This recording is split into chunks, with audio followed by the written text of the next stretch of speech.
이에 여호와의 영이 입다에게 임하시니 입다가 길르앗과 므낫세를 지나서 길르앗의 미스베에 이르고 길르앗의 미스베에서부터 암몬 자손에게로 나아갈 때에 선하여 이르되 주께서 과연 암몬 자손을 내 손에 넘겨주시면 내가 암몬 자손에게서 평안히 돌아올 때에 누구든지 내 집 문에서 나와서 나를 영접하는 그는 여호와께 돌릴 것이니 내가 그를 번제물로 드리겠나이다 하니라. 그들과 여호와께서 그들을 그의 손에 넘겨주시네. 아로엘에서부터 민닛에 이르기까지 20성읍을 치고 또 아벨 그라밈까지 매우 크게 무찌르니 이에 암몬 자손이 이스라엘 자손 앞에 항복하였더라.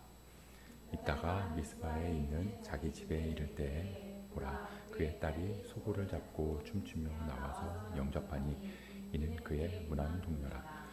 입다가 이를 보고 자기 옷을 찢으며 이르되 어찌할꼬 내 딸이여 너는 나를 참담하게 하는 자요 너는 나를 괴롭게 하는 자 중에 하나로다. 내가 여호와를 향하여 입을 열었으니 능히 돌이키지 못하리로다 하니 나의 아버지여 아버지께서 여호와를 향하여 입을 여셨으니 아버지의 입에서 내 말씀대로 내게 행하소서. 이는 여호와께서 아버지를 위하여 아버지의 대적 암몬 자손에게 원수를 갚으셨음이니이다 하니라. 또 그의 아버지에게 이르되 이 일만 내게 허락하사 나를 2달만 버려두소서. 내가 내 여자친구들과 산에 가서 나의 처녀로 죽음을 인하여 애곡하겠나이다 하니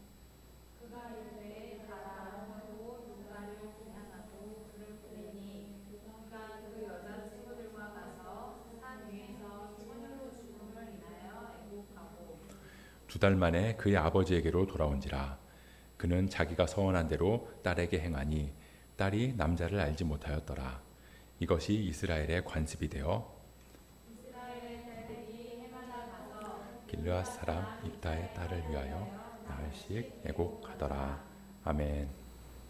제가 대학생 시절에 부모님한테 차를 사달라고 조른 적이 있습니다. 지금 생각해보면 말도 안 되는 얘기인데 그때는 이제 친구들이 하나 둘 차를 가지고 다니는 친구들이 생기기도 하고요. 아, 나도 차가 있었으면 좋겠다. 차만 있으면 너무너무 행복할 것 같다. 근데 어떤 차가 좋을까? 아, 대학생이니까 소나타는 조금 무리고 아반떼 정도면 좋겠다. 그렇게 생각을 해서 차를 사달라고 막 그렇게 졸랐어요. 그래서 차가 생기면 이렇게 이렇게도 하고 이렇게 이렇게 해야지 막 상상을 하기도 하고요. 그래서 어머니한테 나 진짜 차가 필요하다고 막 그렇게 어필하면서 차를 사달라고 시시때때로 그렇게 조르고 했거든요. 그러던 어느 날 어머니께서 오시더니 너한테 줄 선물이 있다 이러시는 거예요.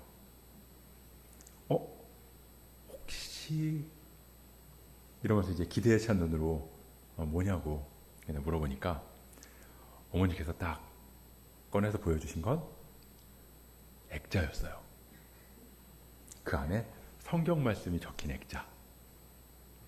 교회에서 주셨다고 받아오셨는데 저한테 선물이라고 하면서 이제 보여주신 거죠. 제가 어제 전화해서 여쭤봤는데 모르시더라고요. 그 상황을 기억을 못 하시는데 저는 왜 그걸 기억하느냐. 그날 그 사건이 너무나 충격적이었고 그래서 너무나 실망이 컸기 때문에 아직도 기억이 나요. 제가 그 액자를 딱 봤을 때 어떤 반응을 보였을까요? 뭐야. 그 액자는 아직도 저희 부모님 댁에 걸려 있습니다. 화장실 옆에 벽에. 그 액자 안에 말씀이 민수기 6장 24절에서 26절 말씀인데요. 여호와는 너에게 복을 주시고 너를 지키시기를 원하며 여호와는 그의 얼굴을 너에게 비추사 은혜 베푸시기를 원하며 여호와는 그의 얼굴을 너에게로 향하여 드사 평강 주시기를 원하노라. 그때부터 20년이 넘게 저게 걸려 있는데요. 제가 수도 없이 저 말씀을 봤을 거 아니에요.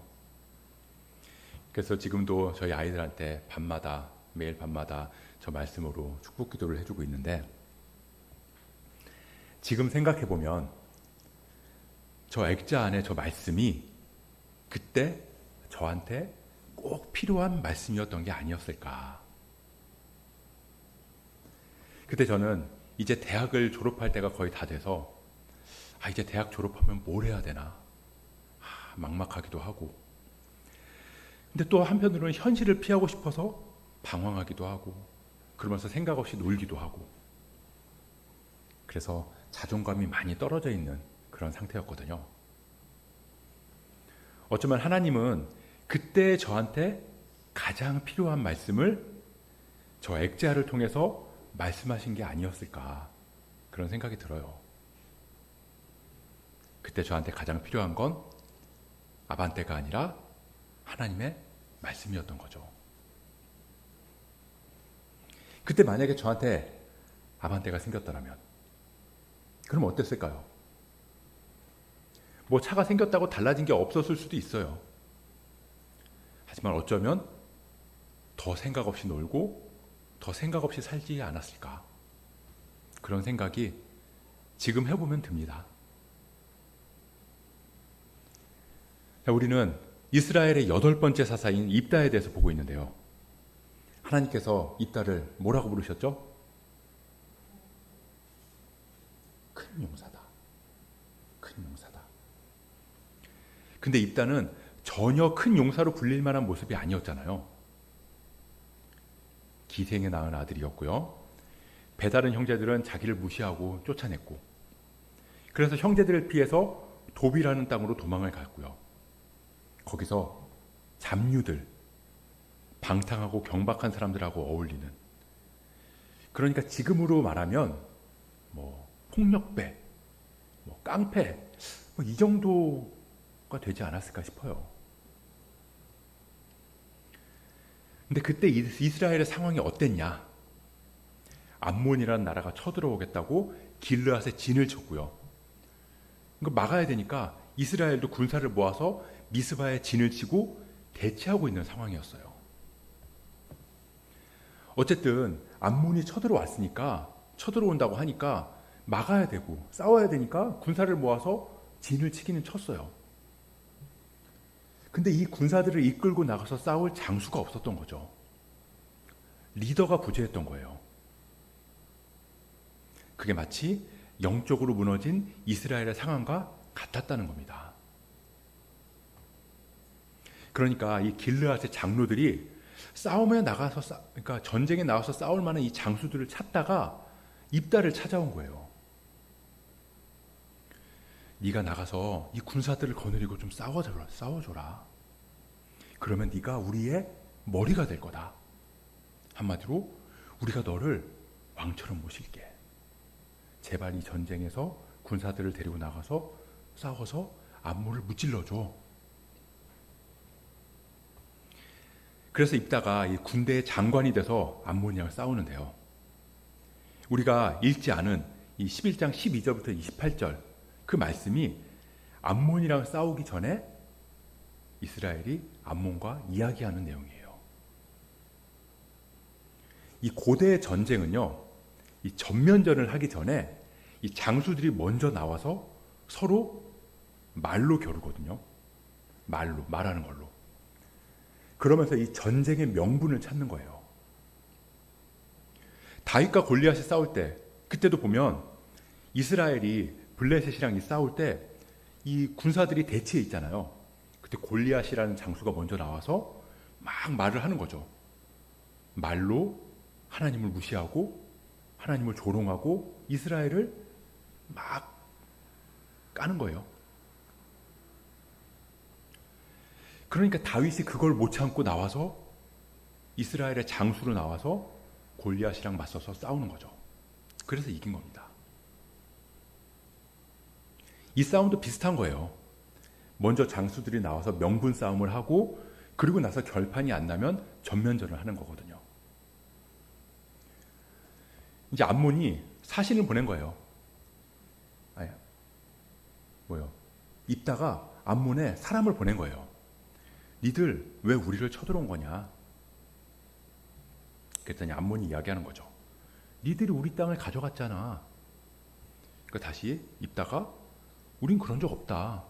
그러면서 이스라엘의 역사적인 사실을 쭉 이야기해요. 그게 12절부터 28절의 말씀입니다. 그렇게 이야기를 쭉 했는데 28절을 보니까 암몬 자손의 왕이 입다가 사람 보내어 말한 것을 듣지 아니하였더라. 아, 몰라. 나 그냥 싸울 거야. 이러는 거예요. 그래서 이제 전면전이 시작이 됐는데 오늘 보면 29절 어떻게 시작하죠? 같이 읽어볼게요. 29절 말씀입니다. 시작.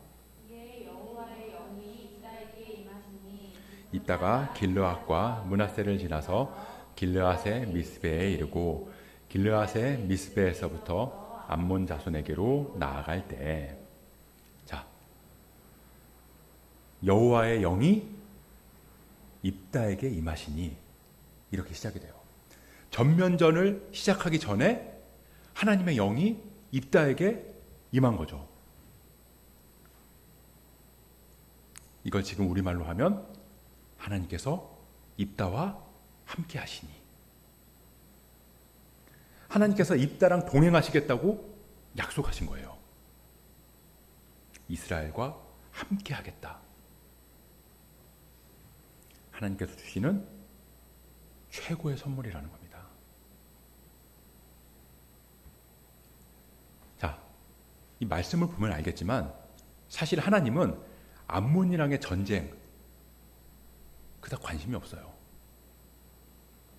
12절부터 28절까지가 이 입다가 암몬이랑 했던 이야기들이라고 했잖아요. 근데 그 이야기의 요점이 뭐냐면요, 나중에 한번 읽어보세요. 그 요점이 뭐냐면 하나님께서 이스라엘을 지켜주셨다라는 내용이거든요. 애굽에서 포로로 살 때부터 하나님께서 지켜주셔서 거기서 건져내셔서 광야를 인도하시고 가나안 땅으로 정착하게 하셨다. 하나님께서 이렇게 인도하셨다. 이 이야기를 하고 있는 거예요. 그걸 그렇게 몇 절씩 쭉, 열 몇 절씩 쭉 기록을 해놓고는 정작 암몬이랑 전쟁에 대한 기록은 33절 한 절뿐이라는 거죠. 아루엘에서부터 민닛에 이르기까지 20성읍을 치고 또 아벨 그라빔까지 매우 크게 무찌르니 이에 암몬 자손이 이스라엘 자손 앞에 항복하였더라. 이겼다. 끝. 암몬이랑의 전쟁, 이게 굉장히 중요한 포인트 같지만 하나님께서 전하고자 하는 메시지는 전쟁에 있지 않았다는 겁니다. 그럼 어디에 있냐? 하나님이 입다랑 이스라엘이랑 늘 함께 하신다. 암몬이랑의 싸움에서, 이 전쟁에서 지든 이기든. 그거 아니면 성경이 이렇게 기록할 리가 없어요. 하나님이 함께 하심에 대한 내용을 입다의 입을 통해서 이렇게 길게 기록하고 중요하게 여기고 있는, 중요하다고 생각되는 전쟁에 대한 이야기는 꼴랑 한 절. 이겼더라. 끝. 또 전쟁이 시작되는 순간에도 여호와의 영이 입다에게 임하시니 함께 하시겠다는 약속. 지금 이스라엘에게 가장 필요한, 가장 중요한 선물을 주셨다는 겁니다. 그래서 29절 이후에 내용이 어떻게 되는 게 가장 자연스럽냐면요, 29절 다음에 32절, 33절로 이어지는 게 가장 매끄럽다는 거예요. 하나님께서 함께 하신다. 그래서 암몬이랑 싸웠다. 이겼다. 끝. 그런데 중간에 30절, 31절이 끼어 있다는 겁니다. 일명 입다의 서원이라고 부르는 내용인데요. 그 내용이 뭔지 우리 30절, 31절 말씀 같이 한번 보도록 하겠습니다. 30절, 31절 말씀입니다. 시작.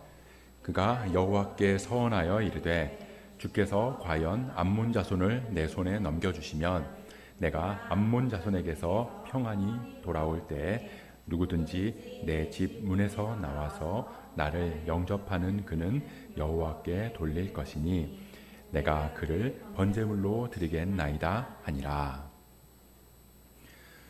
주께서 과연 암몬 자손을 내 손에 넘겨주시면 내가 돌아갈 때 내 집에서 제일 처음 나오는 사람을 번제물로 드리겠다. 한마디로 사람을 죽여서 그 사람을 제물로 바치겠다. 이렇게 말하는 거예요. 입다가 이렇게 서원을 했다는 겁니다. 자, 그럼 서원이 뭘까요? 서원. 맹세할 서에 원할 원. 이 사전적인 정의로는 원하는 일을 이루기 위해서 신에게 맹세하는 거라고 기록되어 있어요. 그래서 신에게 맹세하는 거다 보니까 많은 종교에 서원이라는 게 다 있습니다. 그래서 이 표준국어 대사전이랑 고려대 한국어 대사전에는 이 종교별로 그 의미를 따로 정의하고 있어요. 자, 서원하고 밑에 불교 이렇게 써놓고는요, 원을 세우고, 그러니까 원하는 바를 정하고 그것을 이루고자 맹세하는 일이라고 정의하고 있고요. 밑에 기독교라고 써놓고는 뭐라고 하냐면 하나님께 어떤 선행을 하거나 헌물을 바치겠다고 맹세함 이렇게 써 있어요. 그리고 그 외에 다른 기도, 그 외에 다른 종교들, 그거는 그냥 기본적인 의미, 자기가 하고자 하는 일을 이루기 위해서 신에게 맹세하는 것, 그걸 서원이라고 말한다는 겁니다. 무슨 말이냐? 세상이나 다른 종교, 샤머니즘에서 말하는 서원이랑 기독교에서 말하는 서원이랑은 다르다는 거예요. 서원은 내가 원하는 걸 이루기 위해서 신한테 맹세하는 건데, 그건 일종의 조건이거든요. 나한테 이걸 해주시면 내가 이걸 하겠다. 그런데 기독교의 서원은 나한테 이걸 해주시면 이라는 내용이 없다는 거죠. 오히려 나한테 이걸 해주셨기에 그게 더 맞다는 거예요. 다시 말하면 조건이 아니라 감사에 가깝다는 겁니다. 내가 감사하는 마음으로 봉사를 하고 헌신을 하고 헌금을 하겠다라고 약속하는 것을 가리켜서 서원이라고 말한다는 거죠. 국어사전에도 그렇게 정의를 하고 있다는 거예요. 성경에 나오는 서원에 대한 말씀들 다 찾아보면요, 조건 같아 보이는 것들도 있거든요. 하지만 그 말씀을 쭉 읽어보면 조건보다는 감사의 개념이 더 강하다는 것을 알 수 있어요. 그리고 하나님께서 서원에 대해서 이 율법으로도 말씀하신 것, 그것도 마찬가지라는 거죠. 근데 조건은 다르다는 겁니다. 조건적인 서원은 다르다는 거예요. 자, 우리가 조건에 맞으려면 어떻게 해야 되죠? 제가 10,000원이 있어요. 10,000원이 있는데 이 10,000원을 가지고 휴대폰 매장에 가서 아이폰 16 주세요 라고 한다면 그 사람들이 줄까요? 안 주겠죠. 왜 안 줄까요? 조건이 안 맞으니까. 아이폰 16에 상응하는 그 조건의 돈을 가지고 와야 주는 거잖아요. 아이폰 16에 상응하는 돈이 뭐 예를 들어서 100만 원이다. 그러면 100만 원을 가지고 가야 주는 거지. 그냥 내가 10,000원짜리 한 장 가지고 가서 그걸 달라고 한다고 주지 않는다는 거예요. 자, 신한테 서원을 한다. 신한테 조건을 건다. 뭘 원할 때 우리가 조건을 걸까요? 뭘 원할 때 신한테 서원을 할까요? 내가 할 수 있는 거? 예를 들어서 오늘 이 예배 끝나고 점심을 맛있게 먹을 수 있게 해주세요. 우리 이런 거 안 원하잖아요. 오늘 제가 점심을 먹고 소화가 잘 되게 해주시면 제가 100만 원을 헌금하겠습니다. 우리 이렇게 말 안 한다고요. 내가 못하는 거. 내가 못하는데 너무나 간절한 거. 그거 해주시면 내가 그거에 상응하는 걸 내가 신한테 바치겠습니다. 그게 조건형 서원이라는 거예요. 그리고 내가 간절하면 간절할수록, 이 간절함이 크면 클수록 바치겠다고 약속하는 것도 커지겠죠. 자, 입다는 하나님이 함께 하신다는 선물을 받았어요. 그런데 그게 선물 같지 않은 거예요. 난 아반떼를 원하는데 이 액자가 웬 말이야. 나는 전쟁에 이겨서 이스라엘의 머리가 되는 걸 원하는데 함께 해주신다는 게 웬 말이야. 하나님, 나 이 전쟁에서 이기게 해주시면 내가 이기고 집에 돌아갈 때 제일 먼저 나오는 사람을 잡아서 바칠게요. 나 그만큼 간절해요. 돌려서 말하면 내가 생명까지 바치겠다고 약속했는데, 아니 내가 이렇게까지 했는데 당신이 신이라면 들어줘야 되는 거 아니야?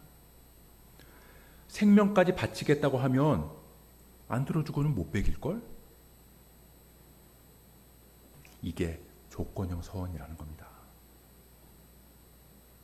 그리고 이건 하나님께서 아주 싫어하는 거고, 심지어는 가증하게 여기는 행위라는 거예요. 자, 전 세계 예전에 이런 인신제사, 사람을 바치는 일 굉장히 많았습니다. 그래서 굉장히 많았다는 거예요. 우리나라도 있잖아요. 전래동화, 심청전. 심청이의 효심이 주제이지만 사실 이 심청이 이 처녀를 잡아서 바다에 던져서 죽임으로 인해서 바다를 잔잔하게 한다. 그래서 바다에서 일하는 사람들의 안전을 지켜주고 이익을 책임져주고, 그것만 지켜준다면 내가 사람을 잡아다가 바치겠다. 그리스 신화에도 이런 거 굉장히 많아요. 또 남미에 가면 아즈텍 태양신 제사 이런 것도 있었고요. 일본, 중국, 세계 어느 나라에도 인신제사에 관한 그런 신화나 전래되는 이야기가 굉장히 많다는 거죠. 왜요? 다 신을 내 소원을 들어주는 존재로 여겼기 때문이라는 거죠. 하지만 하나님은 그거 아니라고 말하신다는 거예요. 우리 신명기 12장 31절 말씀인데, 신명기 12장 31절 말씀 한번 찾아볼게요. 신명기 12장 31절 말씀, 자, 같이 한번 읽어보겠습니다. 시작. 내 하나님 여호와께는 내가 그와 같이 행하지 못할 것이라. 그들은 여호와께서 꺼리시며 가증히 여기시는 일을 그들의 신들에게 행하여 심지어 자기들의 자녀를 불살라 그들의 신들에게 드렸느니라. 자, 하나님께서 말씀하시는 거예요. 다른 나라에서는 자기 자식들까지 태워서 자기 신들한테 제사 드린다고 하잖아. 근데 그거 아니야. 너희는 나한테 그렇게 하면 안 돼. 나 여호와는 그거 꺼려해. 금지하는 거야. 절대 그렇게 하면 안 돼. 그렇게 말씀하시는 거예요. 당시 고대 근동 지역에서 이런 일들이 얼마나 비일비재하고 얼마나 흔했는지 성경에 이 말씀이 수도 없이 나오거든요. 인신제사 드리지 말라고. 인신제사 드리는 저 나라의 신을 따르지 말라고. 내가 저 나라를 저런 가증한 일로 인해서 심판할 거라고. 하나님께서는 성경에 계속 말씀하셨어요. 근데 왜 자기 자식까지, 왜 생명까지 제사를 드린다고요? 내가 원하는 걸 얻기 위해서. 있을 수 없는 일이죠. 말도 안 되는 일이에요. 우리는 그런 조건적인 서원 하나님한테 안 하잖아요. 정말 안 할까요? 하나님, 저 이번 시험 합격하게만 해주시면, 하나님, 제 자녀가 서울대 가게만 해주시면, 하나님, 제가 사업하고 있는데 이번 부도 위기만 잘 넘어가게 해주시면, 그러면 제가 얼마 헌금하겠습니다. 그러면 제가 교회 봉사 열심히 하겠습니다. 그러면 제가 교회 열심히 다니겠습니다. 그러면 제가 교회 건축하겠습니다. 그러면 제가 선교사 파송하겠습니다. 저도 마찬가지예요. 하나님, 우리 교회 부흥하게만 해주시면.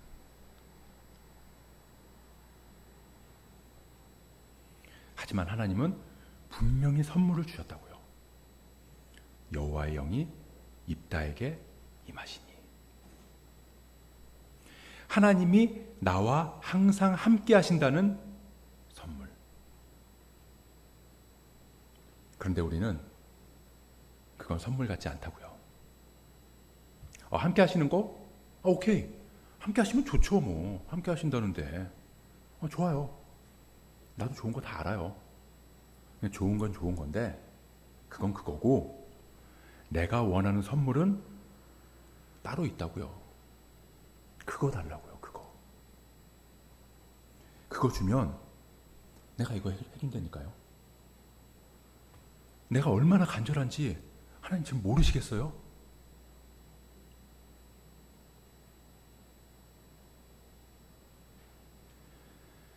입다는 이 서원이 잘못됐다는 거 몰랐을까요?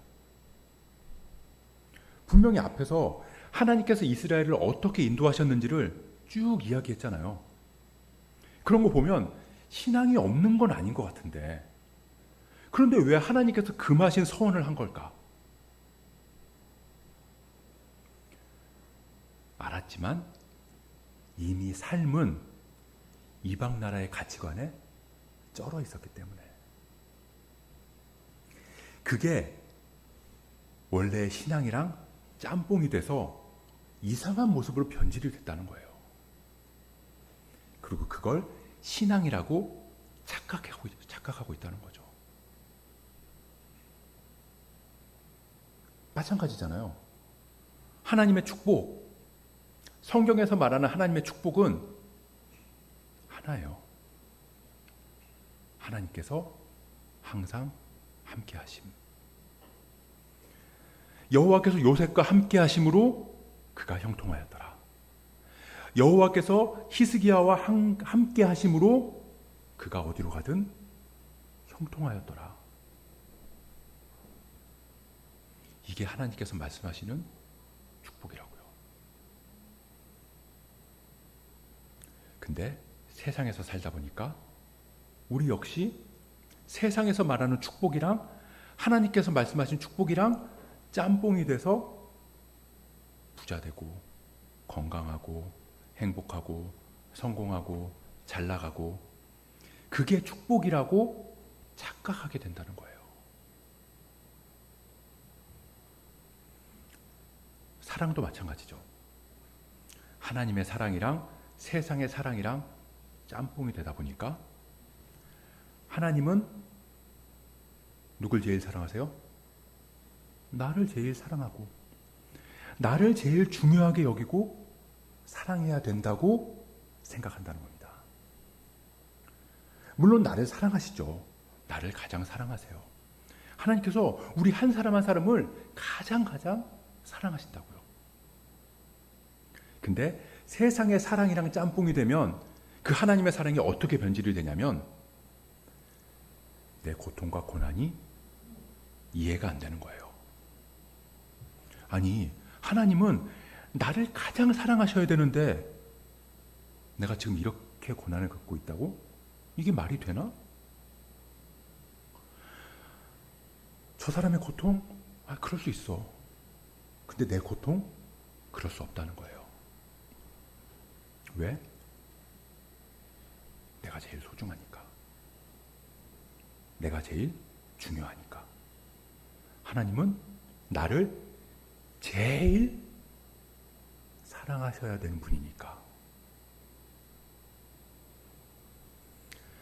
자, 애들 셋이 있다 보면 가끔 듣는 말이 있죠. 엄마 아빠는 나만 미워해. 나 사랑하지 않는 것 같아. 나 사랑하는지 잘 모르겠어. 이런 말. 그 말 들으면 답답하거든요.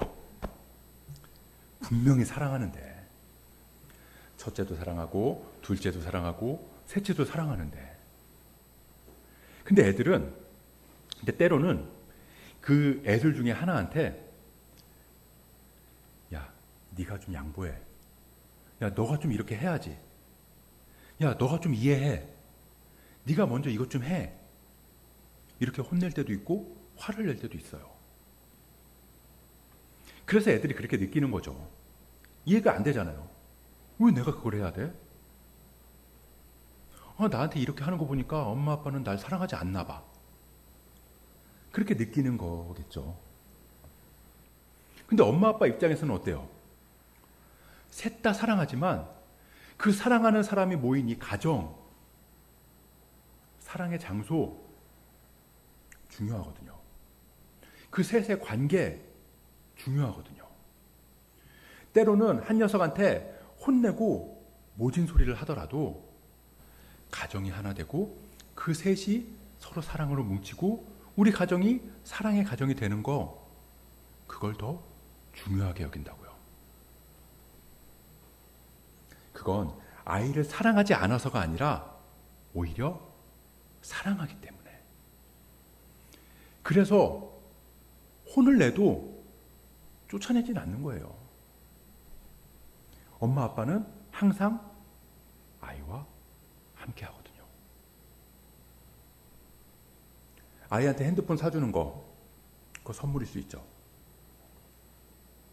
엄마 아빠가 늘 함께 한다는 거, 엄마 아빠가 있다는 것 자체, 그게 사실은 더 큰 선물이거든요.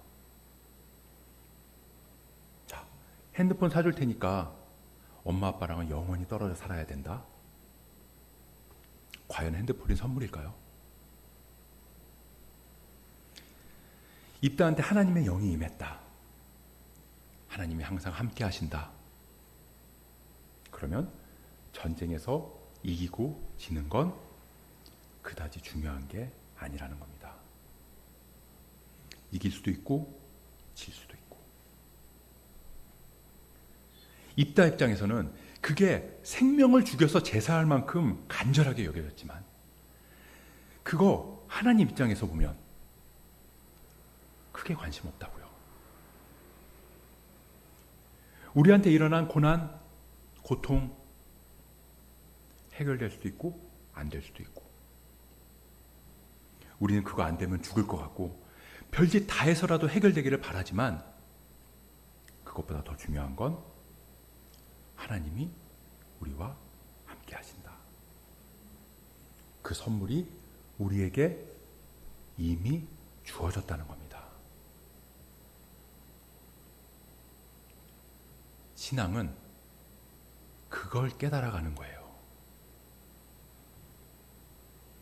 어릴 때는 엄마 아빠가 늘 함께 있는 거 선물같이 안 느껴지거든요. 그냥 휴대폰, 아이패드, 게임기, 그냥 그게 선물이에요. 근데 막상 부모님이 떠나가시고 사랑하는 사람을 잃어서 더 이상 만날 수 없게 되면 그때는 깨닫게 되는 거죠. 그깟 휴대폰, 그깟 게임기, 그거 별거 아니었구나. 아등바등 막 죽을 똥 살 똥 인생 다 갈아 넣어서까지 손에 넣으려고 했던 것들, 그거 다 부질없는 거구나. 그거 알게 되면 뭐라 그러죠? 철들었다고 해요. 성장한 거예요. 신앙도 그거 깨닫게 되면 하나님이 함께 하시는 게 가장 큰 선물이구나. 그거 깨달아가는 거. 그게 신앙이 성장하고 성숙해 가는 거라는 겁니다. 입다가 잘못된 서원을 했어요. 그럼 어떻게 해야 될까요? 회개하고 돌이켜야죠. 하나님이랑 맺은 약속, 서원 반드시 지켜야 돼요. 근데 하나님은 우리 사정 다 아신다는 겁니다. 서원은 반드시 지켜라. 이건 기본값이에요. 이건 기본값인데 하나님께 약속하신 거, 그래서 우리는 아무리 작은 거라도 하나님 제가 이렇게 할게요 라고 한 건 무조건 지켜야 돼요. 하나님께서는 말씀으로 분명히 하셨어요. 하지만 하나님은 율법에서도 사정을 보고 돌이킬 수 있게는 해주셨거든요. 하나님의 뜻에서 벗어난 서원이라는 걸 알면 변경하거나 취소할 수 있게 해주셨다고요. 성경에서 직접 말씀하세요. 자식이 아무 생각 없이 한 서원, 그거 성숙한 부모님이 알고 그거 아니야 라고 바로잡아주면 그 서원 취소됐고요. 부부가 배우자 동의 없이 감정적으로 한 서원, 그거 배우자가 동의하지 않으면 가정의 평화를 위해서 취소하거나 변경할 수 있다라고 말씀해 주셨어요. 단 그냥 아까워서 그래서 수정하거나 취소하는 거, 그건 안 된다. 그 외에 나머지 것들은 반드시 지켜야 된다. 하나님하고 한 약속은 반드시 지켜야 된다. 자, 그럼 입다 회개해야죠. 돌이켜야죠. 그런데 기어코 자기 딸을 번제로 드렸다는 겁니다. 잘못된 신앙, 이 짬뽕된 신앙의 끔찍한 결말을 보여줬다는 거예요. 이건 돌이킴 없는 신앙의 참담한 모습이라는 겁니다.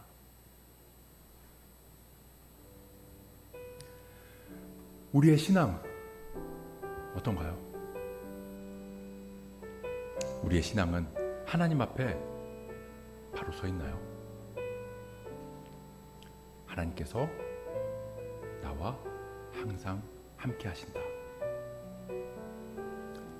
Is that enough? 그거면 충분합니까? 정말 그거 하나로 충분한가요? 우리가 하나님께 드릴 수 있는 가장 큰 서원은요, 다른 사람의 생명도 아니고요, 내가 생명처럼 아끼는 무언가도 아니에요. 우리가 하나님께 드릴 수 있는 가장 큰 감사의 서원은요, 우리 자신을 드리는 거예요. 로마서 12장 1절 말씀. 그러므로 형제들아, 내가 하나님의 모든 자비하심으로 너희를 권하노니 너희 몸을 하나님이 기뻐하시는 거룩한 산 제물로 드리라. 이는 너희가 드릴 영적 예배니라. 나는 죽고 예수로 사는 삶. 나의 모든 것을 주님께 드리고 주님과 늘 동행하는 것.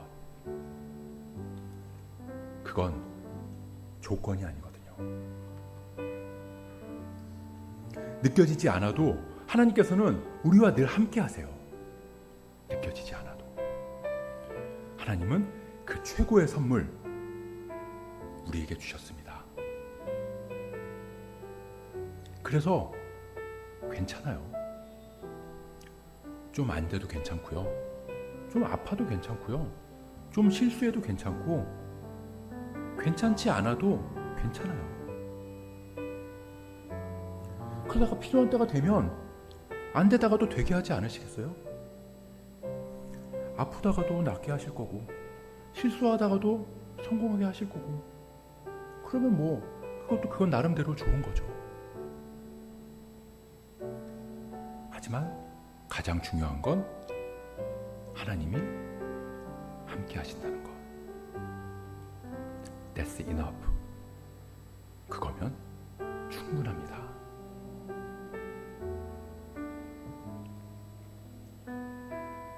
한 분만으로 나는 만족합니다.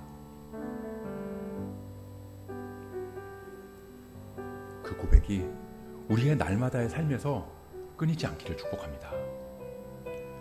하나님이 우리와 함께 하신다.